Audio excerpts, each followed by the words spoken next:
Bismillahirrahmanirrahim. Alhamdulillah nahmaduhu wa nasta'inuhu wa nastaghfiruh wa na'udzu billahi min shururi anfusina wa min sayyiati a'malina. Man yahdihillahu fala mudilla lahu wa man yudlil fala hadiya lahu. Asyhadu an la ilaha illallah wahdahu la syarika lah wa asyhadu anna Muhammadan abduhu wa rasuluh la nabiyya ba'dah. Allahumma salli wa sallim ala nabiyyina Muhammad wa ala alihi wa sahbihi ajma'in, amma ba'd.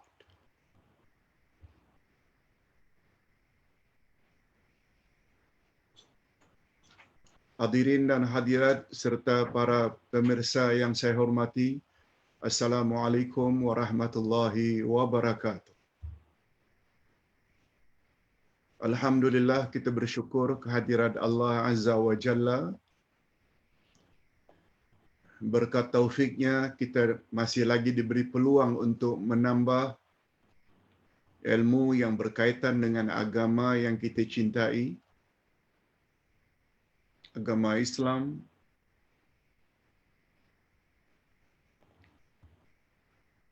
Yang pada pagi ini kita akan bawa satu topik yang cukup penting, yaitu sujud dan hukum hakamnya. Berdasarkan buku Pedoman Salat dari muka surat 139 hingga 150. Semuanya bercakap tentang sujud. Bagaimana cara sujud yang benar, apa yang patut dibaca ketika sujud, apakah sujud juga wajib tumak ninah, berhenti sejenak, dan lain-lain. Okey, kita teruskan. Untuk menghemat masa, kita teruskan.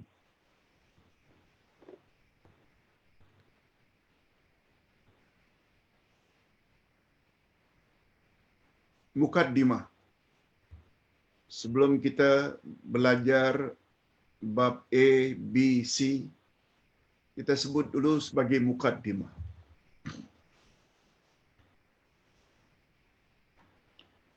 Sujud adalah perbuatan yang paling penting di dalam ibadah salat. Sudahlah ibadah salat itu ibadat yang paling penting, sehingga ia perlu dijemput sendiri oleh Nabi Muhammad sallallahu alaihi wasallam melalui peristiwa Isra' dan Mi'raj. Berbeza dengan ibadat-ibadat lain seperti puasa, zakat, haji, semuanya diturunkan oleh Allah atau diperintahkan oleh Allah dengan melalui malaikat Jibril. Tapi salat tidak. Sehingga Rasulullah sallallahu alaihi wasallam menggunakan istilah as-salatu imaduddin, faman aqamaha faqad aqamaddin, wa man tarakaha faqad hadamaddin. Salat adalah tiang agama. Siapa mendirikan salat berarti ia telah mendirikan agamanya. Siapa meninggalkan salat berarti ia telah merobohkan agamanya. Hadis lain. Hadis lain. Awwalu ma yuhasabu bil 'abdi yaumal qiyamah as-salah. Hadisnya panjang. Ustaz terjemahkan. Pertama-tama yang Allah akan tanya nanti pada hari kiamat adalah tentang salatmu. Bila salatmu sempurna, amal-amal lain ikut sempurna. Bila salatmu rosak, amal-amal lain semuanya jadi akan rosak. Hadis yang lain, Nabi juga bersabda, pembeza antara Muslim dengan kafir adalah meninggalkan salat. Cukuplah itu sebagai bukti salat ibadat yang paling penting.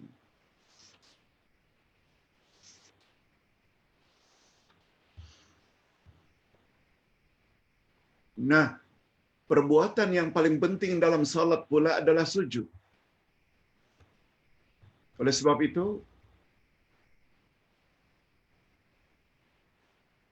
kalau Nabi Muhammad sallallahu alaihi wasallam menyuruh kita umatnya banyak-banyaklah bersujud, maknanya banyak-banyaklah salat. Salat sunat terutama.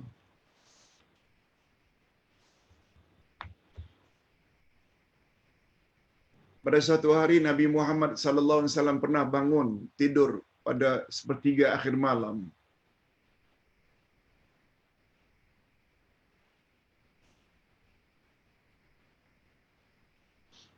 Lalu seorang sahabat yang bernama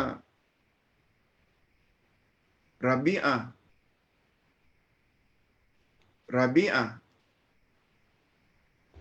bin Ubay. Rabi'ah bagi orang Arab itu nama lelaki, ya. Tidur di rumah Nabi, Rabi'ah.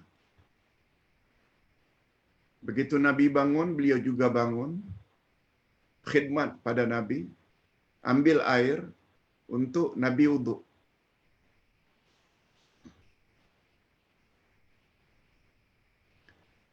Selesai menolong Nabi, Nabi tanya kepada Rabi'ah, "Sal ma syi'ta."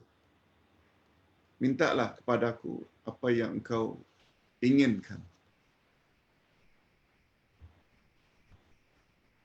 supaya aku doa.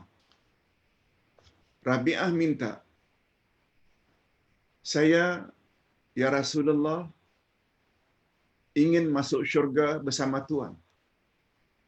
Itu permintaannya. Jawab Nabi, "Summa madza?" Kemudian kau nak minta apa lagi setelah masuk syurga bersamaku? Rabi'ah hanya menjawab, "Huwa dzalik." Itu saja ya Rasulullah. Dia tidak minta harta yang banyak, dia tidak minta ini dan itu. Dia minta hanya boleh masuk syurga bersama Rasul. Ketika ditanya, "Kau nak minta apa lagi?" Huwa dzalik. Itu saja. Coba dengar apa komen Nabi. "A'inni bikasrati sujud." Permintaanmu itu makbul, diterima Allah, insya-Allah. Tapi, wahai Rabi'ah, kau mesti tolong aku, kata Nabi. Bikasrati sujud, dengan memperbanyak sujud. Memperbanyak sujud di situ dengan makna memperbanyak salat sunat. Selain salat fardu, buat rawatib, qabliyah, ba'diyah, duha, tahajud, witir, dan lain-lain. Yes. Ustaz hanya nak memberitahu istilah sujud selalu merujuk kepada ibadah salat.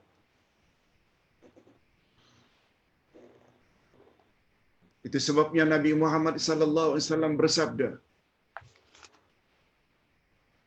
"Tempat yang paling hampir antara kamu dengan Allah adalah ketika kamu sedang sujud."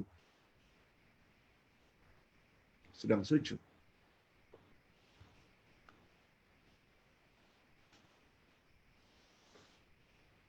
Bagus juga kalau Ustaz tambah sedikit di sini. Sujud dalam Islam ada 4. Sujud dalam Islam ada 4.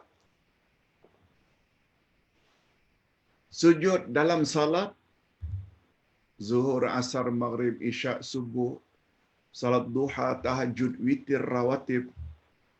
Betul tak sujud adalah salah satu rukun? Yes. Itu sujud yang pertama. Sujud dalam salat. Yang kedua, sujud syukur. Karena baru dapat nikmat atau terhindar daripada malapetaka, sujud. Sujud itu namanya sujud syukur.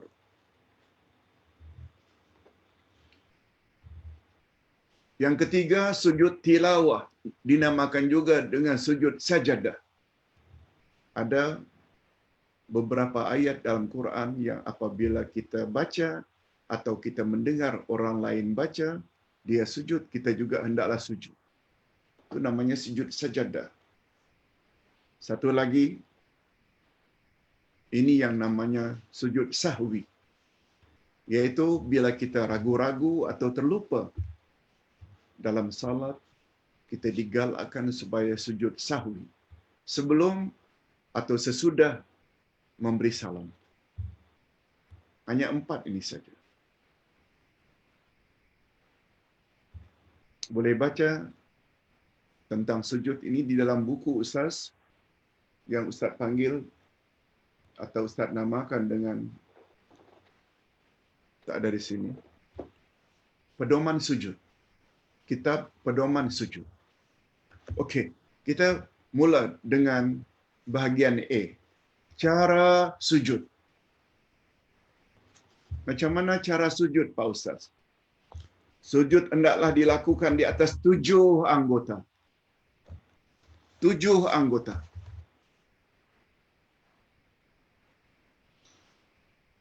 Pertama, dahi. 1, dahi. Sambil mengena kepada hidung, tapi dihitung 1. Yang kedua dan ketiga, 2 tangan. Dah 3 anggota. Dahi, 2 tangan. Dah 3. 2 lutut. Dah 5. 2 ujung-ujung jari kaki. Semuanya 7. Keterangannya boleh kita dapat di dalam hadis-hadis riwayat Imam Bukhari dan Imam Muslim. Antara lain, apa kata Nabi? Umirtu an asjuda ala sab'ati a'zumin. Alal jabhah wa asyara biyadihi ila anfi wal yadaini war rukbataini wa atrafil qadamain. Aku, kata Nabi, disuruh agar sujud di atas 7 anggota, yaitu dahi, dan baginda mengisyaratkan dengan tangannya ke arah hidungnya, dahi, lalu mengisyaratkan dengan hidungnya, dan 2 tangannya, telapak tangan, 2 lutut, dan terakhir 2 hujung-hujung jari. Hadis riwayat Imam Bukhari dan Imam Muslim.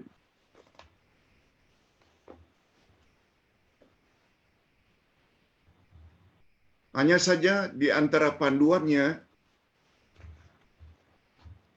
kita digalakkan ketika sujud merenggangkan tangan kita dari rusuk. Merenggangkan. Jangan dihimpit. Renggangkan. Daripada perut, tangan kita agak melebar. Lebih-lebih lagi kalau kita salat sendirian. Ini ada hadisnya. Daripada Wa'il bin Hujur, sesungguhnya Nabi sallallahu alaihi wasallam apabila baginda sujud, baginda meletakkan dahinya di atas kedua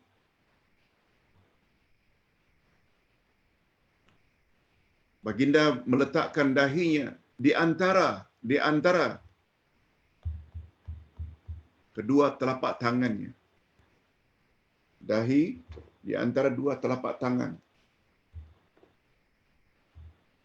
Dan baginda merenggangkan kedua tangannya daripada kedua-dua ketiaknya. Baginda renggangkan. Tangannya bukan menjempit. Begitu juga hadis-hadis berikutnya. Lihat muka surat 141. Meletakkan kedua-dua telapak tangannya setentang dengan telinganya atau setentang dengan bahunya. Kedua-dua cara demikian warid atau datang dari Nabi. Sebab posisi tangan ini, ketika sujud sama dengan posisi ketika takbiratul ihram. Macam ini.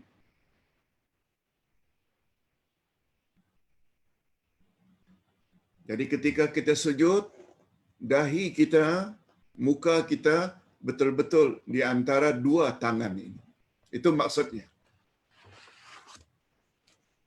Yang ketiga, jari-jari tangan hendaklah dirapatkan ketika sujud. Macam kita takbiratul ihram. Berbeza dengan tangan kita ketika rukuk. Ketika rukuk, tangan hendaklah direnggangkan jari jemari untuk memegang tempurung lutut. Beza. Sujud lain. Malah bukan hanya itu, ujung-ujung jari ketika sujud hendaklah menghadap arah kiblat. Arah kiblat. Sebagaimana juga ujung kaki, jari jemari itu kalau boleh, kalau tidak ada penyakit gout atau tidak ada artritis yang agak menyakitkan bila dibengkokkan, andai kata sehat, yang paling baik ujung-ujung jari kita tekan ke bawah, ujung-ujung jari kaki ya, tekan ke bawah sehingga ujung-ujungnya itu semua menghadap ke arah kiblat semampu yang boleh. Ustaz tahu jari kelingking kaki tak akan mungkin dapat dilipatkan sebab dia pendek. Seberapa yang boleh? Itu sunnah Nabi sallallahu alaihi wasallam. Yang keempat, jari jemari hendaklah menghadap ke arah kiblat. Yes. Semua itu Ustaz bawa dalil-dalilnya dari Rasulullah sallallahu alaihi wasallam.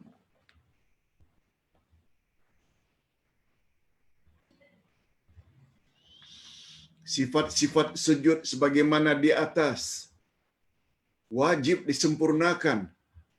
Karena demikianlah sifat sujud yang diperintahkan oleh Allah kepada Rasul-Nya. Ingat, ibadah salat adalah ibadat yang paling penting. Perbuatan yang paling penting dalam salat pula adalah sujud. Sehingga penggunaan dalam Al-Quran atau hadis Nabi bila disebut sujud, dia merujuk kepada salat. Tapi salat yang macam mana? Salat yang mesti ikut cara Rasul sallallahu alaihi wasallam. Ustaz ada kirim pagi tadi makna mutaba'atur Rasul. Ustaz ada sebut. Ustaz ada send pagi tadi. So dia ada kaitan dengan pelajaran hari ini. Sila baca. Pertanyaan berbunyi, Pak Ustaz selalu sebut syarat amal diterima oleh Allah ada 3. Pertama sekali, pelaku mesti Muslim. Sebab non-Muslim, apa saja amalnya Allah tak akan terima. Termasuk agamanya Allah tak terima. Sebabnya amal orang-orang kafir baik macam manapun, Allah gunakan istilah A'udzubillahi minasyaitanirrajim, haba'an mansura, bagaikan debu yang diterbangkan angin, sia-sia. Okey, syarat yang pertama sudah ada pada kita karena kita Muslim, karena kita Muslimat. Nah, syarat yang kedua ikhlas, maknanya dalam melakukan ibadat hendaklah ikhlas karena Allah, bukan riya, bukan menunjuk-nunjuk, tapi semata-mata karena Allah. Kata penanya, soalan itu kami faham Pak Ustaz. Tapi syarat yang ketiga, mutaba'atur Rasul atau ittiba'ur Rasul, yang artinya ibadat mesti ikut cara Nabi. Tolong beri pencerahan Pak Uday. Ustaz dah jawab. Ustaz dah kirim lebih kurang jam 8.30 pagi tadi. Karena dia ada kaitannya dengan pelajaran jam 10 ini. Rupanya mutaba'atul Rasul itu ada 6 syaratnya. Ada 6. Dia berkaitan dengan jenis, dia berkaitan dengan waktu, masa, dia berkaitan dengan bilangan, dia berkaitan dengan tempat. Ada 6. Sungguh banyak dari kalangan umat Islam, termasuk umat Islam Nusantara, yang tidak faham prinsip ini. Sehingga orang suruh baca Al-Fatihah sekian kali, niscaya kamu murah rezeki. Apa kaitannya surat Al-Fatihah dengan murah rezeki? Baca 7 kali. Bilangan itu datang dari mana? Syarat pertama adalah jenis. Jenis maknanya bacaan apa? Surah Fatihah ke, surah Al-Ikhlas ke, surah Al-Kafirun ke, itu jenis. Zikirnya la ilaha illallah ke, subhanallah ke, jenis. Sekian kali itu bilangan. Masa pula, habis salat ke atau sebelum salat itu masa. Semua yang ada otoriti dan hak menentukan jenis zikir, bilangan zikir, fadilat zikir, masa zikir, itu hanya otoriti Rasulullah sallallahu alaihi wasallam. Itu sebabnya bila alim ulama memandai-mandai membuat baca ayat ini sekian kali, niscaya kamu dapat fadilat itu bermakna ulama tersebut sudah ambil hak dan otoriti Rasulullah sallallahu alaihi wasallam. Itu yang namanya bid'ah. Ini yang Ustaz janjikan beberapa hari yang lalu kepada puan yang tanya, Pak Ustaz, Ustaz Anu itu ada cakap begini-begini, bila baca ini kita dapat fadilat ini. Boleh tak? Ustaz jawab. Ustaz tidak suka jawab boleh atau tak boleh. Tapi Ustaz lebih suka memberi kepahaman dulu. Ini dia jawabannya yang Ustaz janjikan. Mohon sabar ya puan. Puan yang tanya itu kalau tak salah daripada Mantin, Negeri Sembilan. Baik Ustaz, saya tunggu. Nah, hari ini Ustaz dah hantar. Yang punya hak dan otoriti menentukan jenis zikir, bila masanya, berapa jumlahnya, apa fadilatnya, semuanya itu hanya mampu disampaikan oleh Nabi Muhammad sallallahu alaihi wasallam. Jadi tak timbul masalah. Apa salahnya Pak Ustaz? Kan bagus. Bukan masalah salah tak salah. Tapi awak nak ikut siapa? Tu maksudnya. Okey. Seperti umpamanya Nabi Muhammad sallallahu alaihi wasallam menyebut dalil-dalil ada 4 sujud.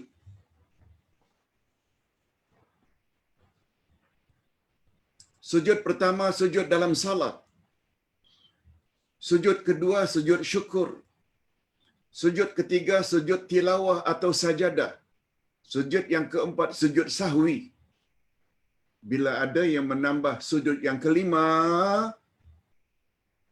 tahu tak apa namanya? Sujud bid'ah. Mereka-reka ibadat baru yang tak datang dari Nabi. Hatta sujud syukur. Kalau ada orang yang mengamalkan setiap selesai salat fardu, lalu dia sujud lagi, kononnya sujud syukur. Sujud syukur memang ada, tapi Nabi tak pernah sebut timingnya begitu selesai salam sujud. Itu bermakna dia telah menambah lagi tentang timing masa sujud syukur. Kata Nabi, Sujud syukur boleh dibuat bila-bila masa sahaja.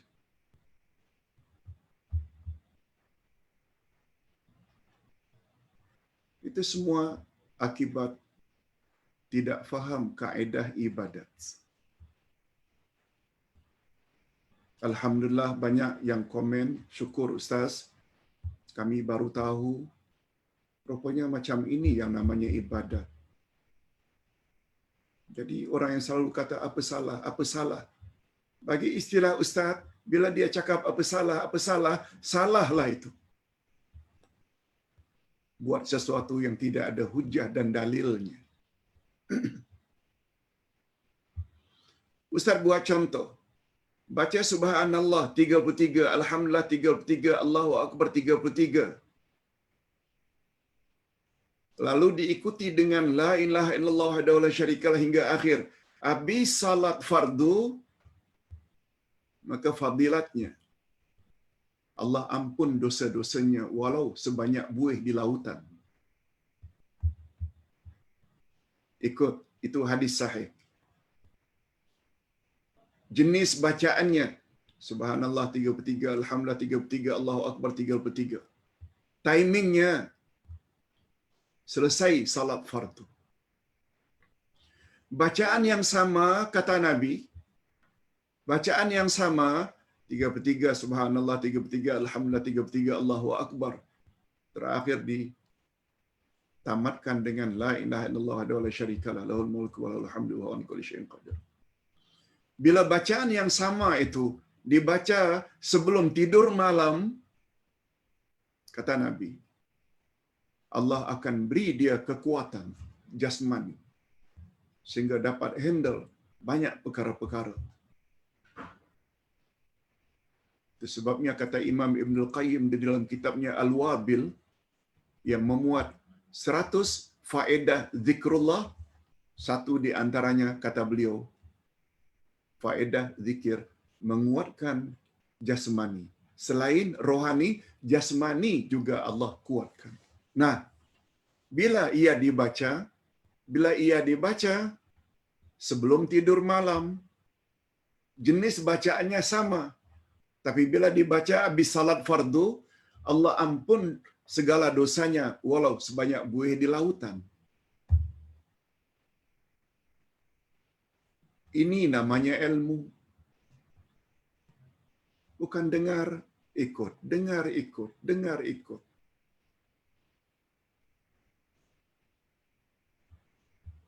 Akhirnya menjadi orang yang taklid membuta tuli. Hadirin dan hadirat rahimakumullah. Cuma ada sebahagian ulama menyebut tentang sujud antara lelaki dengan wanita sedikit berbeza.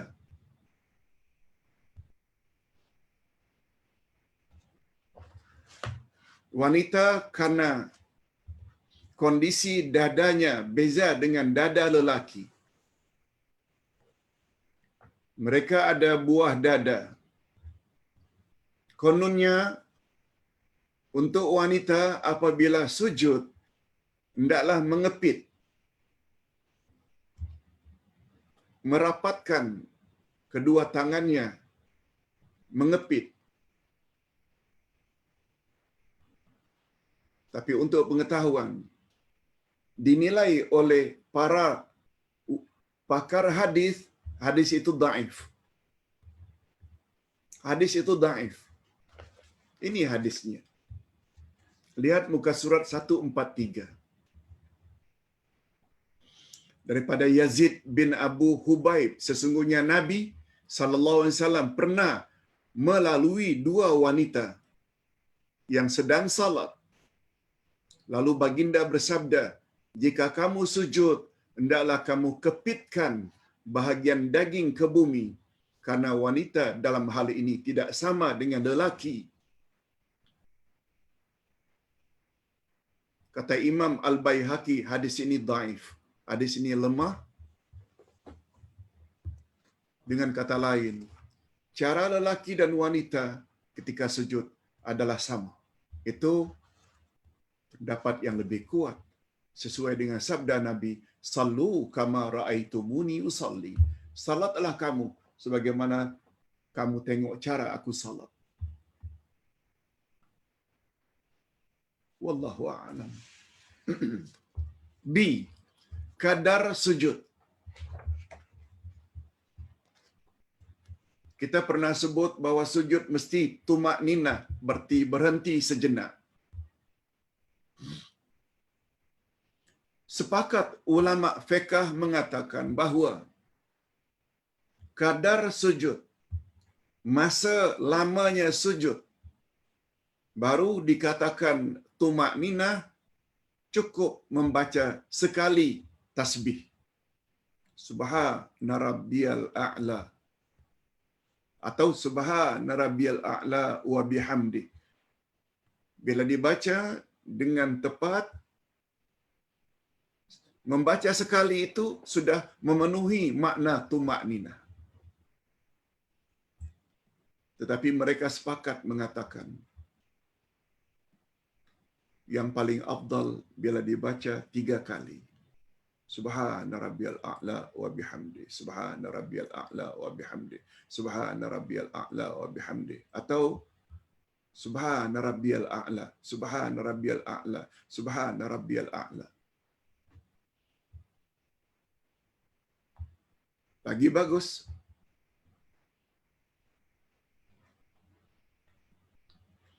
Tetapi ada yang berpendapat, kalau kita sedang salat sendirian, bukan sebagai imam, bukan sebagai makmum, membaca 10 kali ini yang terbaik.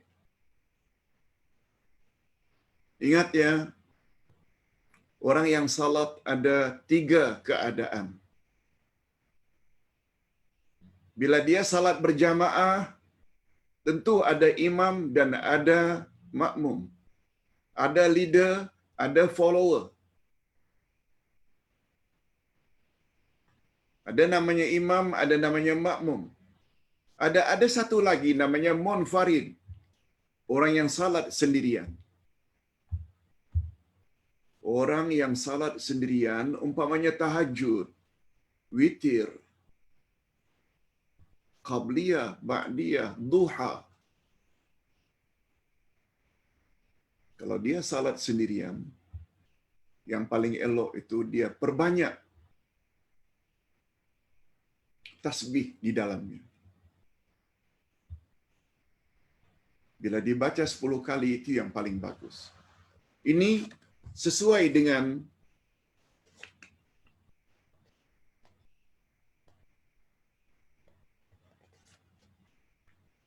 cuba lihat muka surat 145. Adapun kadar tasbih yang paling sempurna menurut sebahagian ulama adalah 10 kali tasbih. Ini berdasarkan hadis Sa'ad bin Jubair daripada Anas. Apa kata Anas? An Anasin qala, ma ra'aitu ahadan ashbaha salati bi Rasulillah sallallahu alaihi wasallam min hadzal ghulami, yakni Umar bin Abdul Aziz. Fahazarna fi ar-ruku' 10 tasbihat wa fi sujud 10 tasbihat. Rawahu Ahmad wa Abu Dawud wa Nasa'i wa bi isnadin jayyid. Anas bin Malik adalah orang yang sangat dekat dengan Rasulullah sallallahu alaihi wasallam. Anas bin Malik orang yang sangat dekat dengan Rasulullah sallallahu alaihi wasallam. Dia yang menceritakan. Apa kata beliau? Daripada Anas katanya, aku tidak pernah melihat seorang pun yang salatnya hampir dengan salatnya Rasulullah sallallahu alaihi wasallam daripada anak muda ini, yakni Umar bin Abdul Aziz. Kami kadarkan dia membaca 10 tasbih dalam rukuknya dan 10 tasbih dalam sujudnya. Hadis riwayat Imam Ahmad, Abu Dawud, An-Nasa'i dengan sanad jayyid. Jayyid maknanya sanadnya rangkaian yang meriwayatkan hadis itu jayyid. Jayyid maknanya baik, bukan dhaif. Tapi dengan syarat bila dia salat sendirian. Tidak digalakkan untuk imam. Sebab imam dia mesti ra'i kondisi makmum. Yang kadang-kadang ada wanita, ada lelaki yang lemah, ada kanak-kanak. Jangan dilambatkan dalam sujud. Untuk imam tidak digalakkan membaca terlalu panjang. Tapi untuk manfarid, orang yang salat sendirian, lelaki, atau munfaridah, wanita yang salat sendirian, baca sebaiknya 10 kali. Siapa Umar bin Abdul Aziz, Pak Ustaz? Dia adalah cicit Umar ibn Khattab. Dialah setengah ulama mengatakan sebagai khalifah Ar-Rashidin yang kelima. Semua kita tahu, Khulafaur Rashidin ada 4. Abu Bakar, Umar, Utsman, Ali. Berakhir Khulafaur Rashidin tahun 40. 60 tahun kemudian setelah Sayyidina Ali, khalifah terakhir yang meninggal. 60 tahun kemudian muncul Umar bin Abdul Aziz yang memerintah hanya 2 tahun. Tahun 99 dan beliau meninggal tahun 101. Itu pun karena diracun.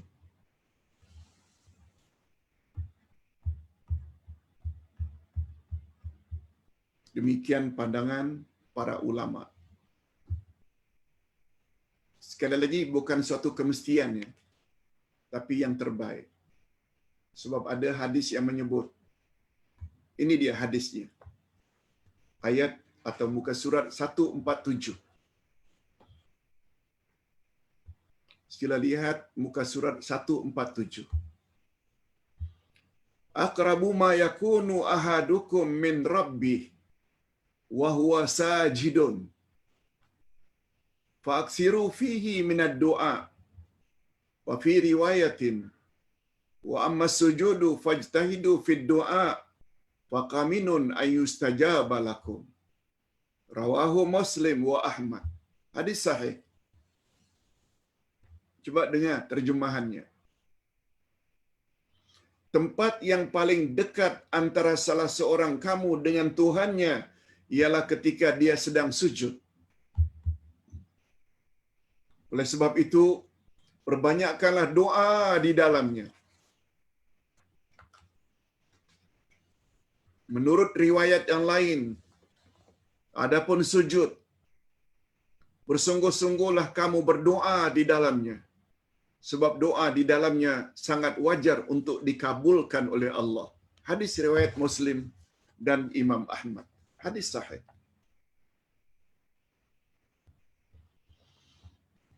Cuma bila ditanya, macam mana nak berdoa, Ustaz? Ustaz ada tulis dengan panjang lebar beberapa minggu yang lalu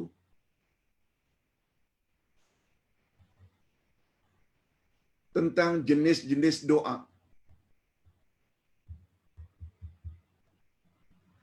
Doa ada 2 jenis. Sila rujuk balik. Ada namanya doa ut-talab atau nama lainnya doaul masalah, doa sambil meminta.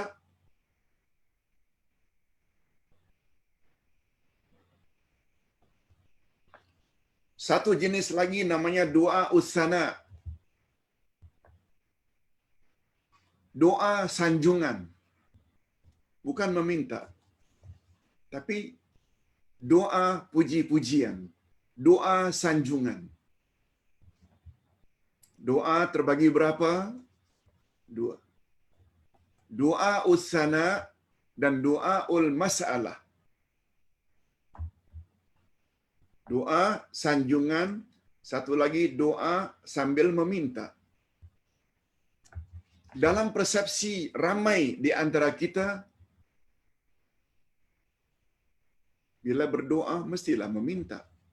Minta panjang umur, minta jodoh, minta zuriat, minta kesehatan, minta murah rezeki.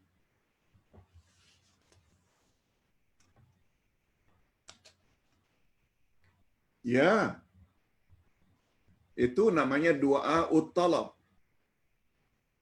Atau nama lainnya doaul masalah, doa sambil meminta. Rabbana atina fid dunya hasanah wa fil akhirati hasanah wa qina adzabannar. Ya Allah, berilah kami kebaikan di dunia dan kebaikan di akhirat dan hindarkan kami dari azab api neraka.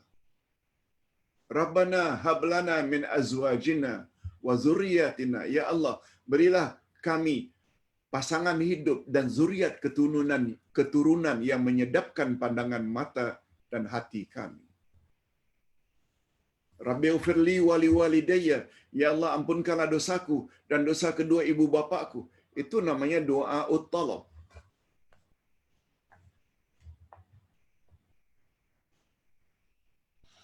Tapi jangan lupa ada satu lagi doa namanya doa usana, doa sanjungan.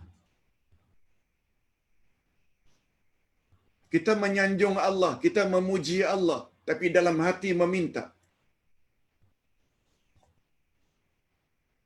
Termasuk kita baca subhana rabbiyal a'la wa bihamdi. Subhana rabbiyal a'la wa bihamdi.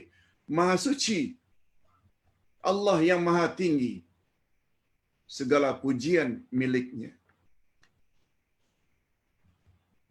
Mana ada doa? Betul? Tak ada doa. Itu namanya doa puji-pujian.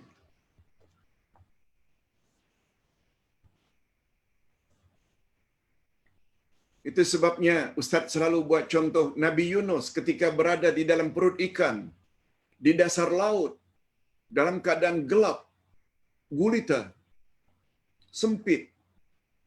Beliau berdoa. Semua kita tahu bunyi doa itu. La ilaha illa anta subhanaka inni kuntu minaz zalimin. Tiada Tuhan yang berhak disembah melainkan Engkau, ya Allah. Subhanaka, maha suci Engkau, ya Allah.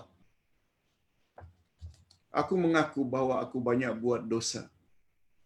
Karena beliau lari daripada kaumnya karena tak tahan, dihina. Dia mengaku bahwa dia telah berbuat salah, meninggalkan kaum tanpa izin Allah.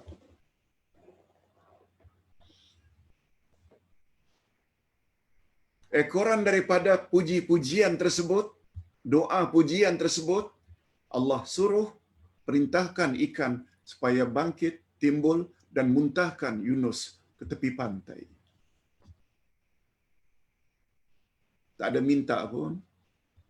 Yunus tak minta, ya Allah suruhlah ikan ini supaya timbul dan muntahkan aku di tepi pantai. No. La ilaha illa anta subhanaka inni kuntu minaz zalimin. Dalam ayat yang lain Nabi sebut, kalaulah bukan karena tasbihnya Yunus, kalaulah bukan karena sebab tasbihnya Yunus, subhanak, niscaya aku letakkan Yunus dalam perut ikan itu hingga ke hari kiamat.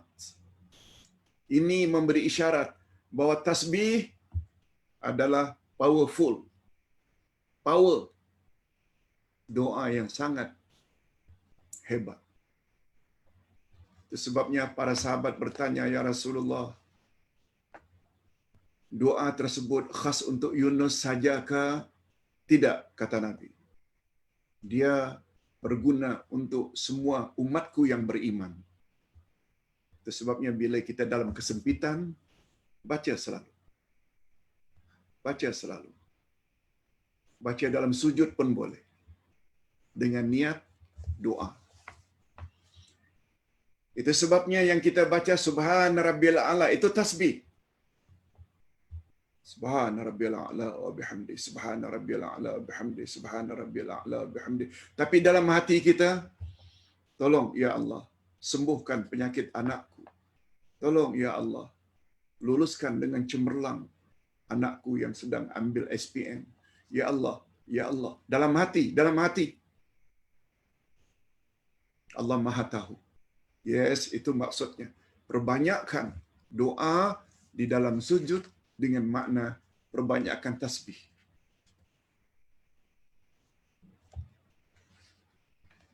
C. Pembahasan yang ketiga. Pembahasan yang ketiga. Bacaan dalam sujud. Bacaan dalam sujud. Selain tasbih di atas. Selain tasbih di atas. Juga banyak bacaan-bacaan lain yang warid. Warid maknanya yang datang dari Rasulullah sallallahu alaihi wasallam. Antaranya ni kalau hafal lagi bagus.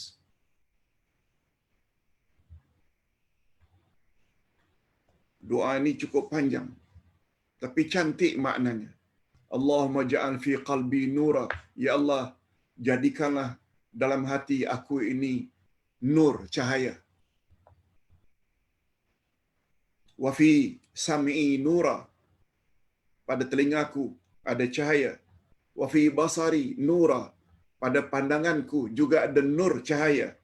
Wa an yamini nura. Sebelah kananku juga ada cahaya. Wa an yasari nura. Sebelah kiriku juga ada nur, cahaya. Wa amami nura. Depanku juga ada cahaya. Wa khalfi nura. Di belakangku juga ada cahaya. Wa fawqi nura. Di atasku juga ada cahaya.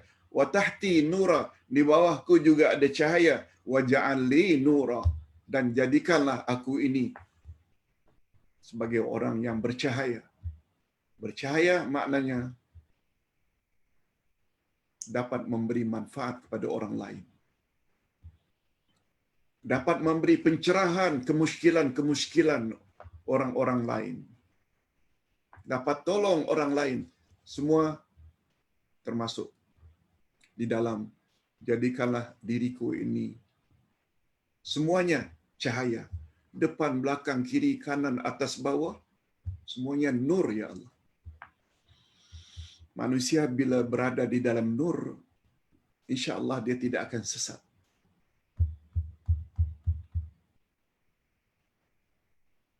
Itu sebabnya Ustaz ada sebut dalam tanya jawab.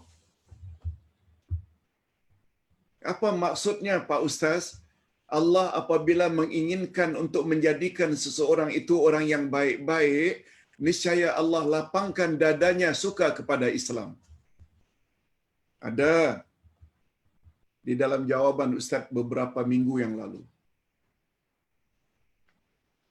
Berdasarkan ayat 125 dari surat Al-An'am, apa kata Allah?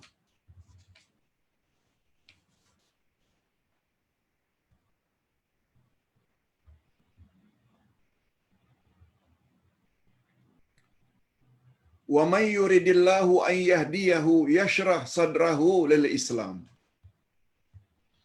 Barang siapa yang Allah menginginkan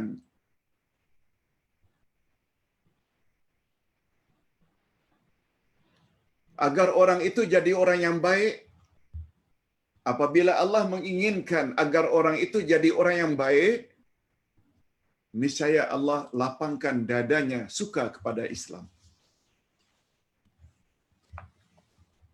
Lalu sahabat bertanya, "Ya Rasulullah, macam mana cara kaifa yashrah sadrahu? Macam mana cara Allah melapangkan dada orang yang ingin dijadikan agar orang itu orang yang baik?" Sahabat ingin tahu. Nabi jawab, "Nurun yuqzafu fihi fayansharihu lahu wa yanfasik."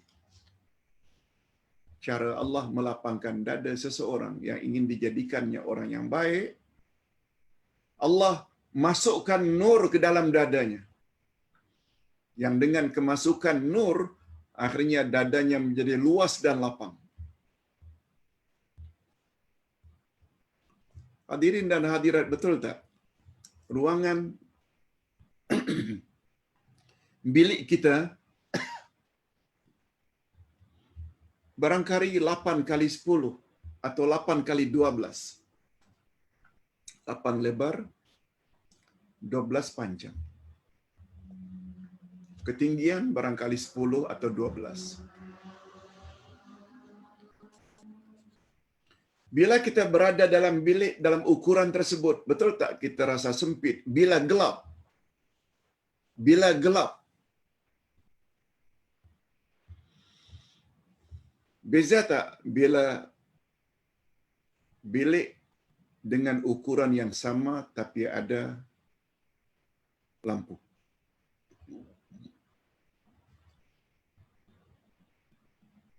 Ada 2-3 lampu lagi. Macam bilik Ustaz sekarang ini. Ada aircon lagi. Kita rasa selesa. Lapang rasanya. Tapi bila digelapkan, kita rasa sempit. Walaupun ukuran bilik tersebut tidak dipersempit. Walau. Ini maksudnya. Ya Rasulullah, ayat menyebut bila Allah ingin memberi seseorang atau menjadikan seseorang itu orang yang baik-baik, niscaya Allah lapangkan dadanya, suka kepada Islam. Kami ingin tahu ya Rasulullah, macam mana cara Allah melapangkan dada seseorang? Jawab Nabi, Allah campakkan nur, Allah masukkan nur ke dalam dada orang tersebut. Yang dengan kemasukan nur, dadanya merasa lapang dan luas. Sahabat bertanya lagi,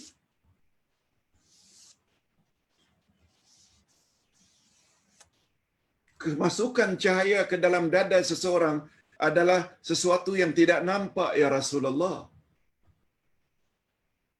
Boleh tak Tuhan beritahu pada kami tanda-tanda secara zahir dari sikap orang tersebut menandakan nur telah masuk? Ada, kata Nabi. Ada 3.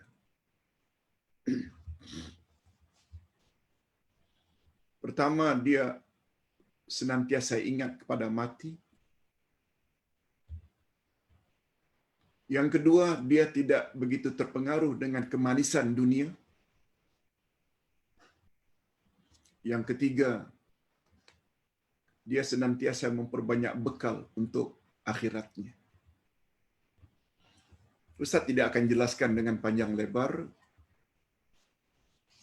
tapi Ustaz happy ada jemaah yang coba kumpul soal jawab untuk diperturunkan kepada anak cucunya di belakang hari.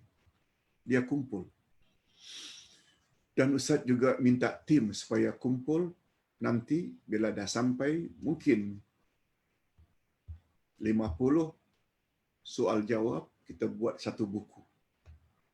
Jilid 1, jilid 2, jilid 3.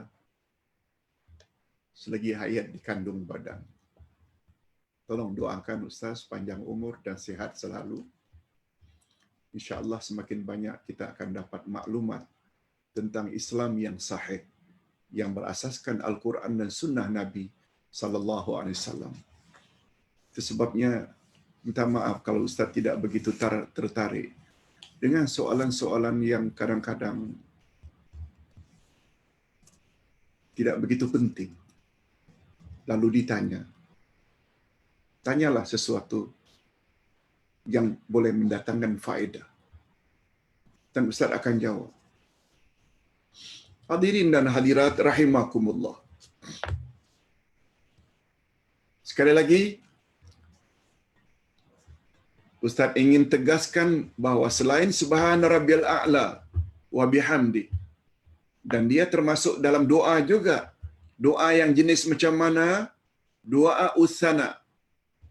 Sebabnya Nabi Muhammad sallallahu alaihi wasallam bersabda,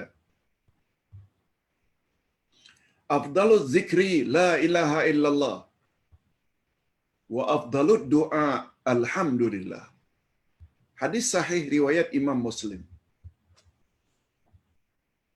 Apa maknanya? Sebaik-baik zikir la ilaha illallah dan sebaik-baik doa adalah alhamdulillah. Mungkin kita tanya, bukankah alhamdulillah itu mengandung makna segala puji-pujian milik Allah? Betul. Mengapa dia dikatakan doa yang paling baik? Ini yang dimaksudkan doa usana. Nah, tambah lagi ilmu kita. Kalau selama ini persepsi kita doa mesti minta. No. Banyak memuji Allah. Sambil di dalam hati kita memohon.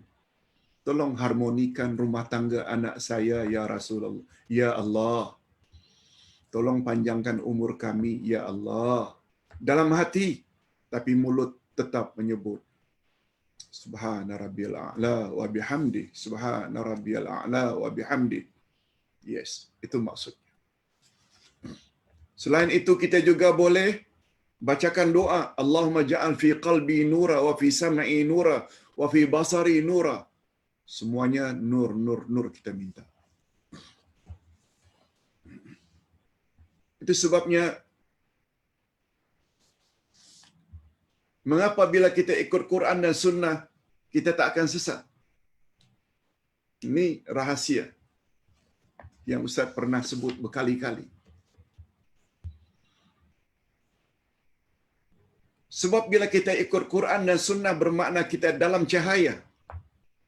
Bila dalam cahaya, kita tidak akan sesat. Sesat bila kita gelap. Ini macam mana pemahamannya Pak Ustaz? Lihat. Nabi pernah sebut Al-Quran itu nur. Allah pun sebut dalam Al-Quran bahwa Al-Quran itu nur, cahaya. Quran. Salah satu daripada nama Nabi Muhammad. Nabi Muhammad adalah nur. Nabi Muhammad membawa cahaya. Yang membawa Al-Quran dan hadis adalah malaikat. Malaikat dibuat daripada nur.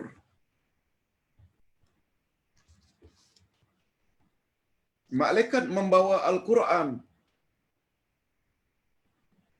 Dari siapa? Allah. Allah juga salah satu namanya adalah nur. Allahu nurus samawati wal ardh. Allah nur, malaikat nur, Nabi Muhammad nur, Quran nur, hadis Nabi juga nur. Itu sebabnya kata Nabi, aku tinggalkan dua pedoman. Selagi kamu berpegang teguh, kamu tidak akan sesat selama-lamanya. Quran dan Sunnah. Inilah rahasianya. Mengapa Ustaz tidak suka menganjurkan amalan yang tidak ada asas dari Quran dan Sunnah?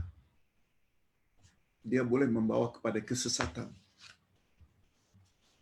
Itu sebabnya baru-baru ini Ustaz ditanya, Pak Ustaz, apa hukumnya ini, amal ini. Ustaz jawab ringkas saja. Segala anjuran untuk amalkan sesuatu yang tidak ada dalilnya, abaikan saja.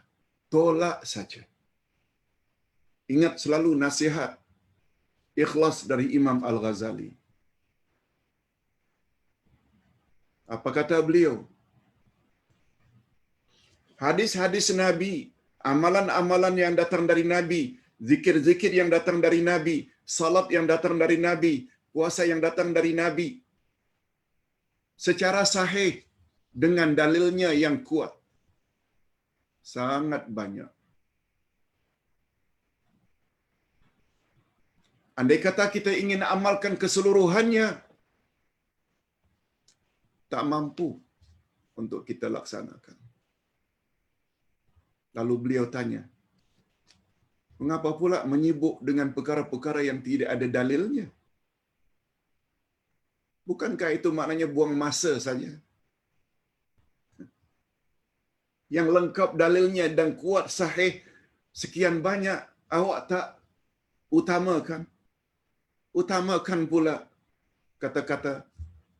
Itu sebabnya minta maaf sajalah kalau Ustaz terpaksa buat satu peraturan semalam. Ustaz tidak akan layan pertanyaan-pertanyaan yang ingin bertanya tentang orang lain punya pandangan.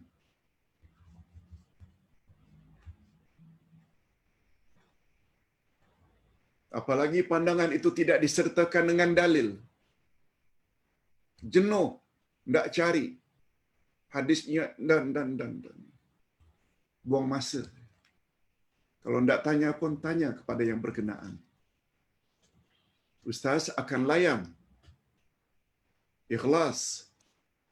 Bila yang ditanya, yang ada kaitannya dengan ceramah Ustaz, yang ada kaitannya dengan apa yang Ustaz tulis, sama ada dalam buku atau di dalam soal jawab.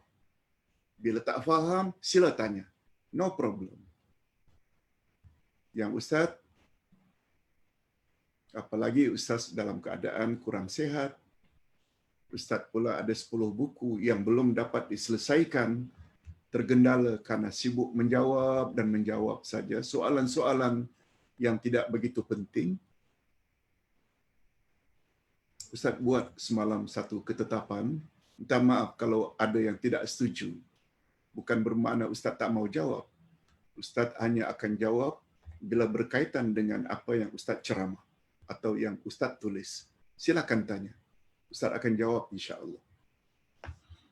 Okey, itu satu tambahan bacaan dalam sujud. Allahumma ja'al fi qalbi nura wa fi sam'i nura dan lain-lain. Dan terakhir tadi Ustaz ada sebut, mengapa bila ikut Quran dan Sunnah kita tidak akan sesat selama-lamanya. Quran itu nur, Sunnah itu nur, Nabi Muhammad itu nur, malaikat dicipta dari nur dan Allah itu nur. Maknanya kita berada di dalam nur, cahaya. Dan bila berada dalam cahaya, dengan izin Allah kita tak akan sesat.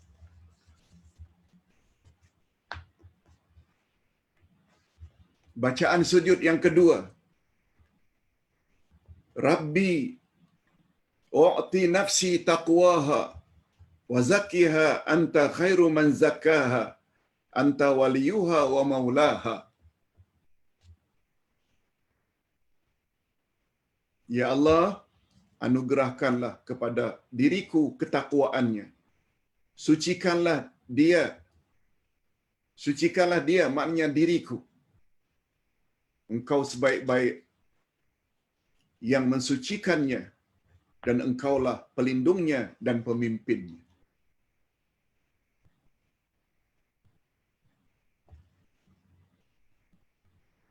Kalau boleh Ustaz nak betulkan sedikit, engkaulah sebaik-baik orang yang mensucikannya.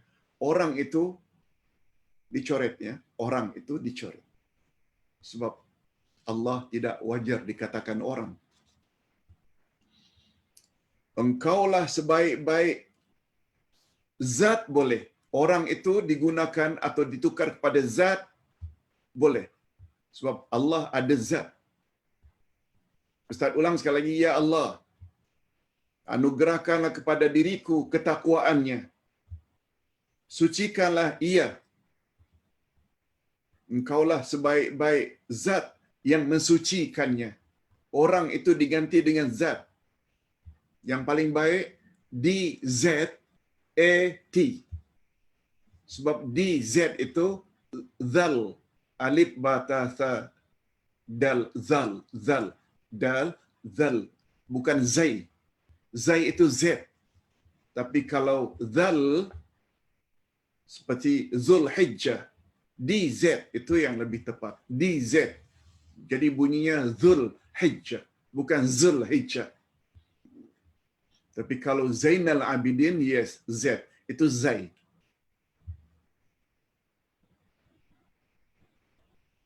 Engkaulah sebaik-baik zat yang mensucikannya dan engkaulah pelindung dan pemimpinnya. Nah, doa yang terakhir.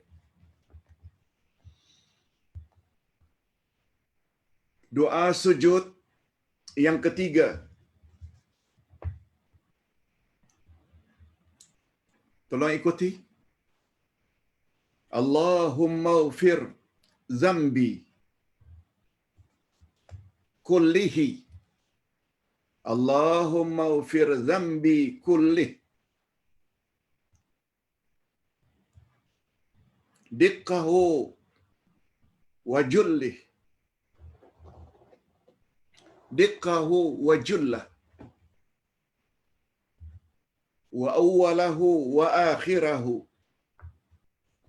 Wa alaniyatahu wa sirrah. Ustaz ulang sekali lagi. Allahumma ghfir dhanbi kullihi.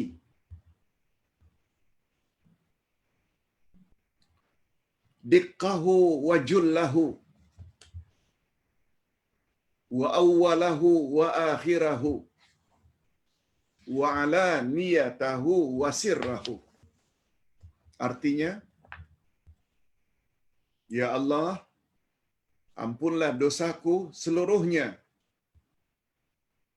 yang kecilnya dan yang besarnya, yang awalnya dan yang akhirnya, yang nyatanya dan yang tersembunyinya. Semua hadis-hadis yang kita bacakan tadi sebagai bacaan dalam doa, semuanya berdasarkan hadis-hadis yang kuat. Mudah-mudahan bermanfaat dan amalkan. Ustaz, ada pesan dalam grup Al-Furqan. Kita bila sudah tahu suatu kebenaran berdasarkan dalil-dalilnya, jangan untuk diri sendiri saja. Kita ada yang orang-orang yang kita sayangi, ibu bapa kita, uncle, auntie, cousin, adik-beradik, kawan-kawan kita, share dengan mereka. Mudah-mudahan kita tergolong ke dalam orang yang telah melakukan dakwah. Cara dakwah ini sangat banyak. Boleh melalui WhatsApp, boleh melalui Telegram, boleh melalui Facebook, boleh bermacam-macam cara. Tapi pastikan yang kita dakwah itu adalah kebenaran. Itulah di antara rahasia jawaban Ustaz beberapa hari yang lalu. Watawasau bil haq. Hendaklah berpesan-pesan dengan kebenaran. Bukan watawasau bil aql. Berpesan-pesanlah dengan akal semata. No. Kita akhiri dengan doa. Alhamdulillah Rabbil Alamin. Wassalatu wassalamu ala ashrafil anbiya'i wal mursalin wa ala alihi wa sahbihi ajma'in.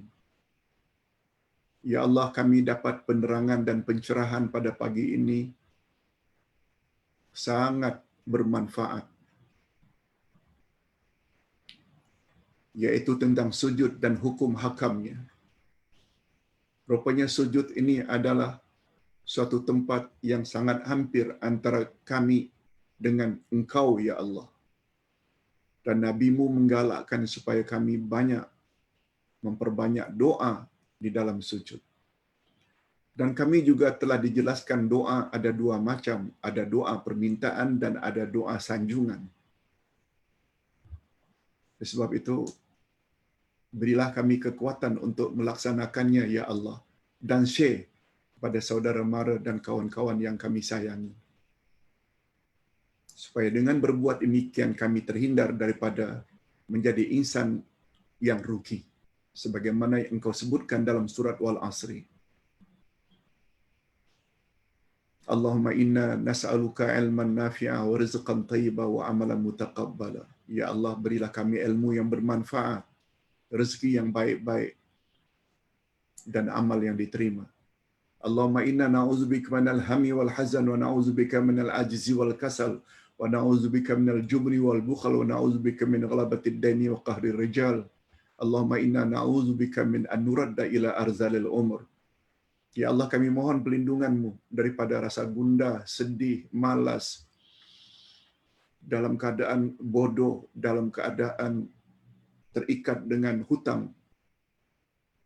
Dan kami mohon kepada-Mu, ya Allah, daripada dikembalikan kepada umur nyanyuk. dikembalikan kepada kumur anak-anak. Na'udzubillah min dzalik. Allahumma khtim lana bihusnil khatimah wa la takhtim alaina bisu'il khatimah. Ya Allah, akhirilah hidup kami dalam keadaan yang baik, dalam keadaan iman dan amal saleh, dan tolonglah jangan Engkau akhiri kami dalam keadaan akhir yang tidak baik, akhir dalam syirik, khurafat, bid'ah, dan bergelumang dosa. Na'udzubillah min dzalik. Wa sallallahu ala nabiyyina Muhammad wa ala alihi wa sahbihi ajma'in. Walhamdulillahirabbil alamin. Subhanakallahumma wa bihamdik, asyhadu an la ilaha illa anta, astaghfiruka wa atubu ilaik. Wassalamualaikum warahmatullahi wabarakatuh.